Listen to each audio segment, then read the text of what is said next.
It's me, Nikita Pandey, roll number 54, and topic for my presentation is underwriting agreement and brokerage contracts.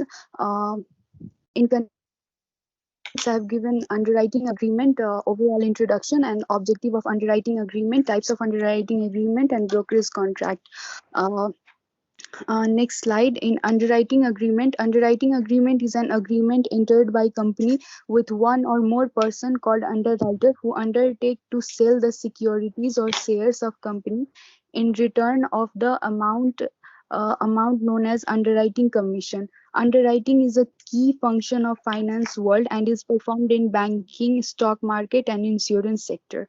The agreement to underwrite an issuance of securities often is between the issuer and a group of underwriters, a syndicate. The underwriting agreement may be considered the contract between a corporation issuing a new securities issue and the underwriting group that agrees to purchase and resell the issue for a profit. The underwriting agreement contains the details of the transaction, including the underwriting group's commitment to purchase the new securities issue, the agreed upon price, the initial resale price, and the settlement date. The underwriter may not be able to sell the issues in some situations. The unsold securities are distributed among the underwriters in the agreed proportion.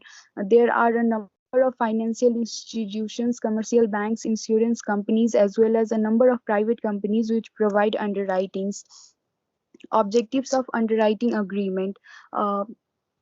It guarantees the sale of securities at a given price, also minimizes the potential risk or conflict. It facilitates the provision of money during the financial crisis of the company. The underwriter helps the new company in its reorganization. Now there is types of underwriting agreement. First number, firm commitment agreement. In a firm commitment agreement, in a firm commitment underwriting, the underwriter guarantees to purchase all the securities offered for sale by the issuer, regardless of whether they can sell them to investors. It is the most desirable agreement because it guarantees all of the issuer's money right away. In a firm commitment, the underwriter puts its own money at risk if it can't sell the securities to investors.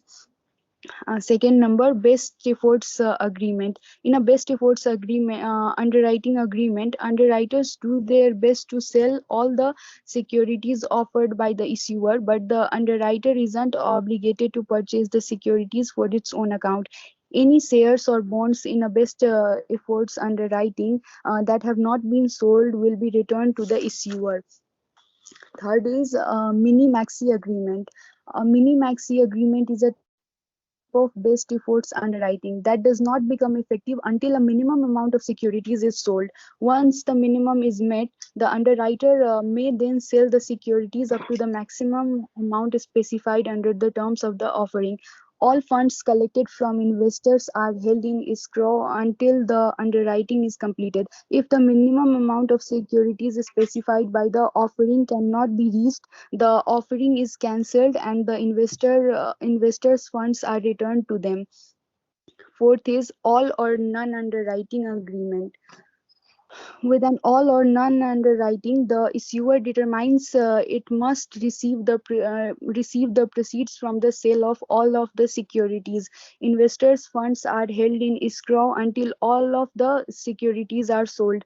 If all of the securities are sold, the proceeds are released to the issuer. If all of the securities are not sold, the issue is cancelled and the investors' funds are returned to them. Fifth is a standby underwriting agreement. A standby underwriting agreement is used in conjunction with a preemptive rights offering. All standby underwritings are done on a firm commitment basis. The standby underwriter agrees to purchase any shares that current shareholders do not purchase. The standby underwriter will then resell the securities to the public. In next slide, there is brokerage contract. A brokerage agreement is a type of contract wherein one party agrees to act as a sales agent of another, who is called the principal. The agent introduces the products of the principal, which is usually an exporting company, in the external market for a commission determined on the basis of the business deals the agent manages to acquire.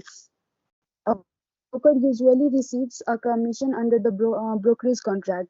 It is also called as a brokerage agreement, dealer's agreement, or a broker agreement. It will contain details of the terms of the business relationships between a broker and his or principal. Upon receiving signature from both parties, a brokerage contract becomes a working document to which both parties must abide. This type of contract is ideal for small companies with little or no experience in international trade, as it allows them to access international markets without having to make large investments. Everything is left in the hands of the agent. This much was from